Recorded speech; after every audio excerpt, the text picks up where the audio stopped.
Welcome back to Chris in Retro. Tonight's video, I'm going to be speaking directly, banging this mic all over the place here already. I'm going to be speaking directly to men.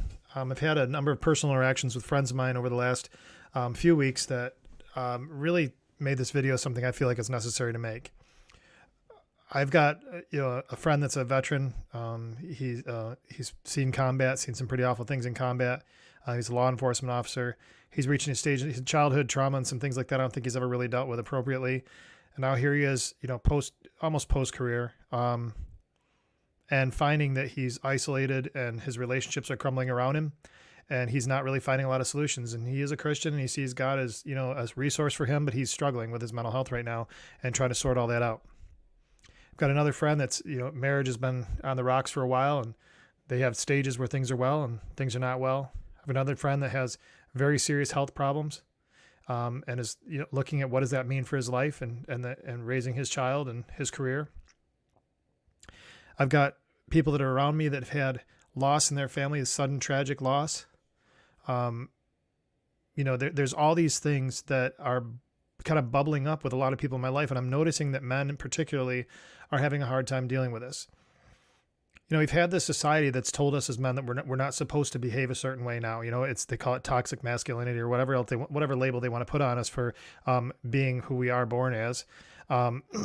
There's these labels that are put on us constantly, and I think in some ways we bottle up things that are actually going on as a self-defense mechanism. And so I know for myself, when I go through certain stages or certain things that come out in my life that are pretty troubling for me. And I've recently come out of one of those stages that I struggled for a bit and needed some refortification to get moving forward.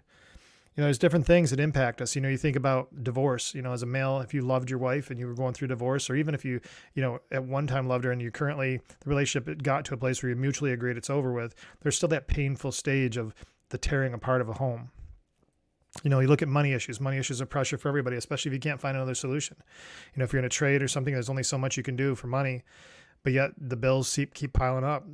Our economy is shot, so all the prices keep rising and your money's not rising with it.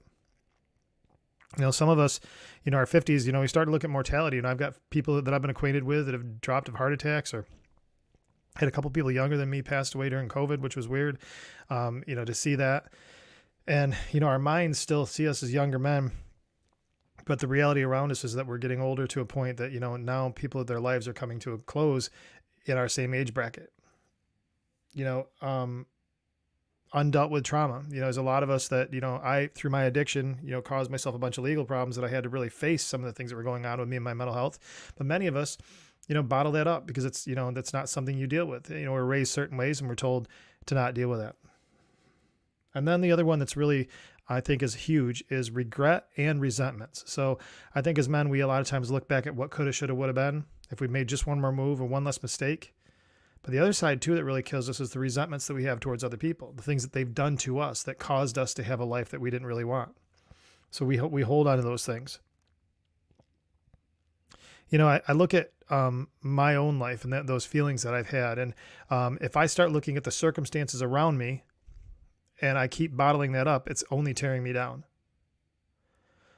I believe we're at a time in our culture, at least in the United States, where we've been woke for so long. We've had every single group on the planet telling us that we can't or shouldn't be men as we've been raised to be men.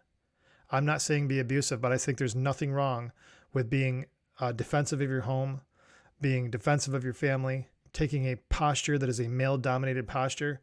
When it comes to a situation and you're trying to make sure that the boundaries are set for your family so they feel protected and know they're safe. I think that those are things that are good for your family. I don't think it's good to be beaten on your family or anything else, but I do think there's a place where you even look at the animal kingdom, the lion pride, the male lion sitting there observing what's going on. I saw a video today that was pretty motivating. It was talking about why lions are king of the jungle. Now, don't quote me on this. If you see the video, there's probably like certain things in there I'm misquoting, but I only saw it. I was like half listening to it, but it struck me. The elephant is bigger than the lion. So why is that not king of the jungle? The cheetah's faster. Many of the lion's prey are smarter. So it's not the smartest. It's not the fastest. It's not the biggest. So why is it king? Well, it's king because it's tenacious and it wants to fight. It's seeking its territory domination all the time. It's its tenacity. it will always go forward to protect its pride and to protect the boundaries in which they own. And so I think that that's something as men, um, inherently down deep inside, we want to be that person. But as we age, we start to realize that we're no longer the young lion. We have these things that are troubling to us because we start to see our youth and our strength start to fade. And then we regrets start to come in, or undealt with traumas, or whatever else is coming in. And then you start adding some of these other life events on top of it. And it just becomes too much. So what do we do with that? Well, there's a few things that I've learned to do. And one is recognize that I still have value in this life. I may be putting my value on younger days. You know, if I put my total value on being a fighter in a cage, that's not probably the best thing for me to hang my hat on, because I'm going to get depressed pretty quick at 51 years old, because there's no chance I'm getting in a cage to go fight again at any point in time in my life. I don't believe, unless some miracle of modern medicine injects me with something, I turn into, 30 years younger. There's, times when I look at my career because of the mistakes I've made and in my addiction and the legal implications of that, and being homeless in 2017. Had I not gone through that stage, where I'd be, financially and professionally right now would be exponentially greater than where I currently am. However, where I am, I'm happy.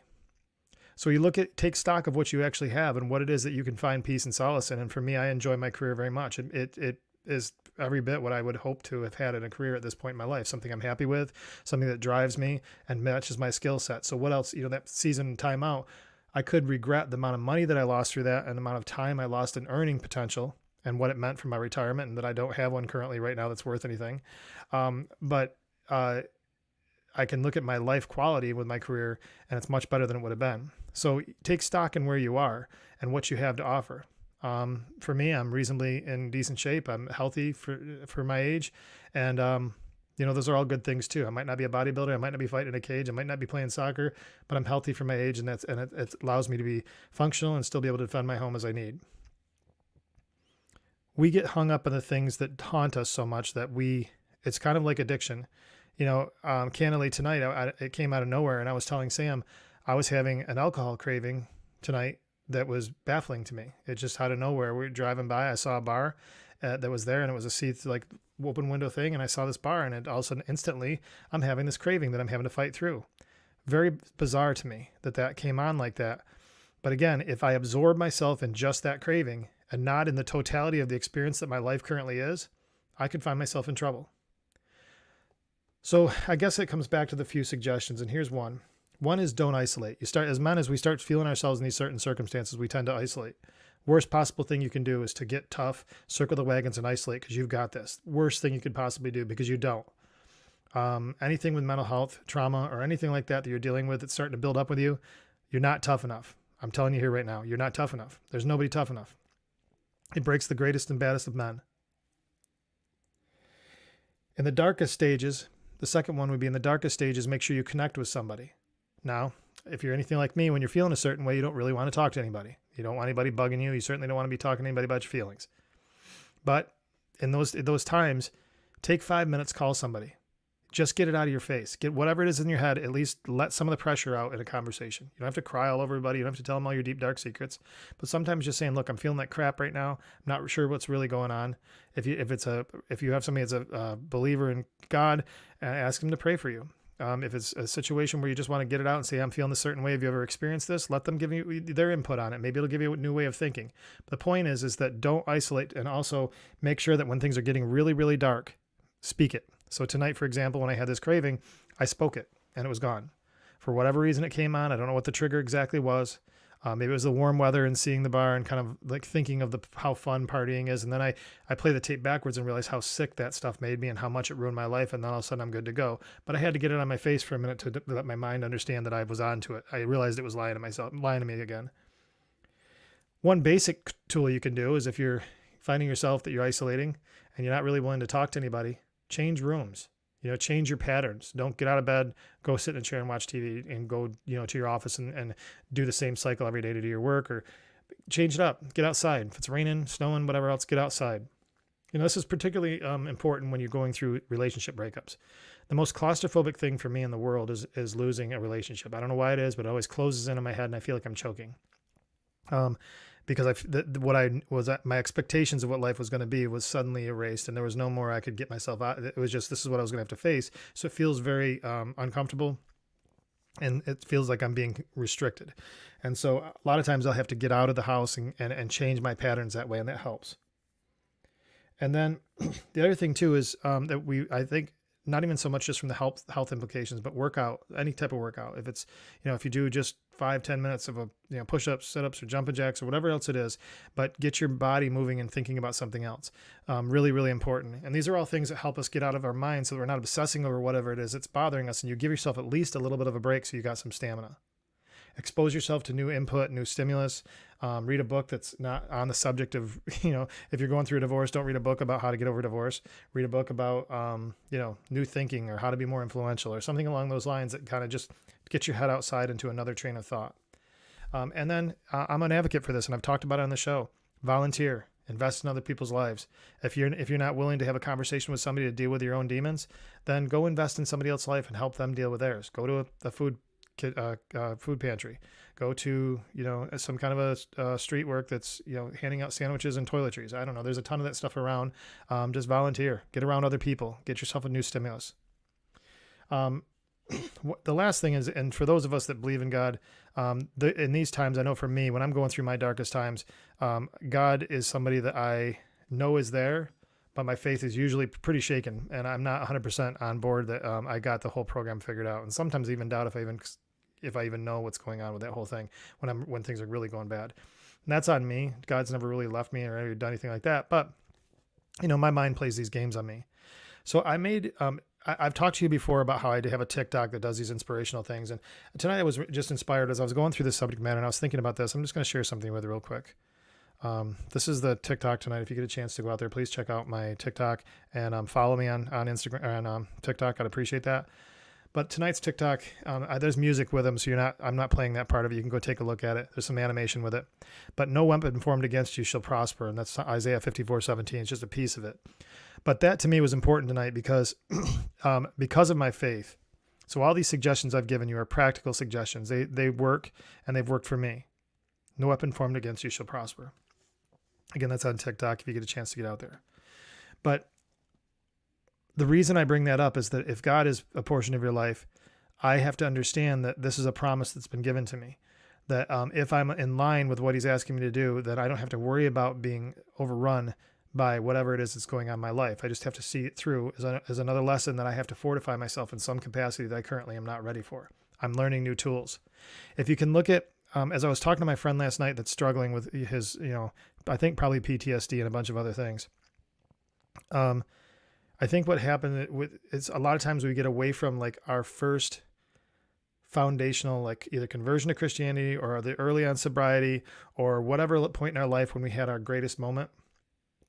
If it's not some spiritual conversion or if it's not some major overcoming of some obstacle, but we all have seasons in our life where we really felt like we really had it figured out. If by going back there and revisiting what we learned there, a lot of times that helps us get through these troubling seasons too. Now I'm talking to you on the other side of some problems. So this is going to sound hypocritical because I'm actually feeling pretty good today. But the fact is that what you're going through right now as you struggle is going to make you stronger. I hate when people tell me that. And you're probably hating me saying it too, because it just sounds like such bogus crap. It sounds like a freaking bumper sticker or a t-shirt you can buy at Walmart. The fact is when you go through this tough stuff, it really does give you new tools if you see it through. If you shortchange yourself and back out and run away or go isolate or start drinking or do something else, man, you're going to have to learn that lesson down the road anyway. And now you've created for yourself further problems. So get through this tough time you're going through. I equated it to this last night when we were talking. I was encouraging him to go back to the point in his life when he had a conversion. For him, his faith was a conversion. And I said, remember what that was like and what led you to that decision. It's kind of like baseball. When I played college baseball and spring training every single year, we'd do the same thing. We'd go back to hitting off of tees, which is kind of ridiculous. We finished fourth in the nation in the Junior College World Series, and we're on the very next spring hitting off of tees. We're a good baseball team. Why were you doing that? Well, because you got to get back and fortify your fundamentals to be great at anything, no matter what it is that you're doing. So the same thing is true with our lives. When we're going through these dark seasons, we've had victorious moments in our life. So play the tape back, Go back to where you were, and when you found those things that you learned that help you get through a similar season in the past, and we've all have them. I feel like life is a series of repeating experiences that some of them have different nuances to them, but they're very similar a lot of times. And if we can draw back to a place of victory in those places, we can use those tools to get through our current situation and come through with even stronger tools on the other side because we got through it in a little tougher time. And now if we ever face anything that or less than that, we know we can see it through. Now, you may ask yourself, well, Chris, I haven't really gotten through anything. My life has been one dumpster fire after another. Well, there are those people that have had that experience. It might be just the perspective, but perhaps there are those watching the show right now that have had that serious experience. And therein lies the reason with connectivity. There's a lot of us fellow travelers out there that are willing to come alongside you that have gotten through rough seasons and do know how to get through some of this stuff and have experienced things that you might be going through right now or similar. The importance of connectivity is it doesn't always have to be about your own life experience to get you there. And in fact, many times your own counsel is going to keep you there. It's useful to look back and see where you've won before so you can encourage yourself to see that you can make it through. But I can tell you right now, most times, tough seasons, you're not going to get it through yourself effectively. You really should reach out to fellow travelers. Now, I'm doing some project with a friend of mine, and you guys are going to be hearing more about it. But we're really under the notion that we are fellow travelers, and that no matter what you do for your living or where you've lived or what your background is or anything, we all really are basically the same type of people, and there's hope in knowing each other. There's hope in the collaboration of getting us through this tough time in life because life is not easy for any of us. You know, as men, there's a lot of ways, a lot of versions of being a man. I was raised that men fight, that we stand up for our families, that we are macho in a way. You know, you don't do sissy things. You know, there's all this stuff. I was raised in that type of an environment, and you know, I've softened on some of that stuff. There's a lot of it I've not softened on, but there's many things I've softened on. But I do think we've gone the other way with it, and I don't think there's anything wrong with us being fortified as men, standing up for our family, being abrasive to our enemies, being adamant that people don't mess with our family, having these types of things, providing for our families, all these things, I think are all honorable things. The issue is that if we can't do it alone. So when things do trip up, you do need to have a fellow traveler. You need to have a partner in crime, so to speak, to help you get through things. And that you need to be willing to accept that other people understand you and don't need to hug it out and kiss you to have that happen. We can just have a conversation and let's say, you know, I understand where you're coming from. I've tried this once. Maybe this will work for you. Guys, I hope this video wasn't just a rant for you. I mean, it's something that's been speaking to me. I wasn't really sure how to approach it because I think men have a unique situation that we're going through right now in this world.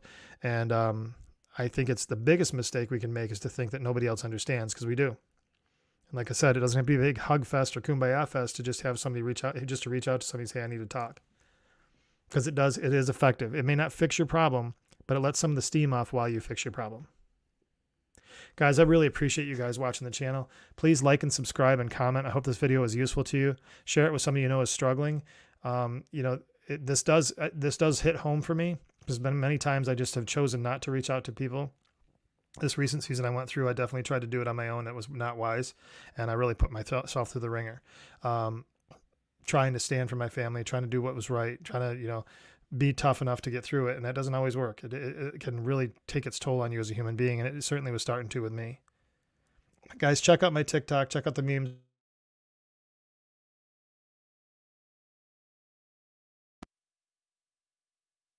You love.